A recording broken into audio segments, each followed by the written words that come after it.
روزنامه‌ها و کتاب من هر دردور دوایست آش نهارا از کجا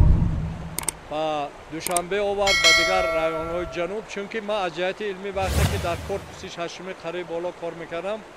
بعد هر توی‌هایی که قبلا از ساعت 7 بیگاه تا 10 11 شب میشد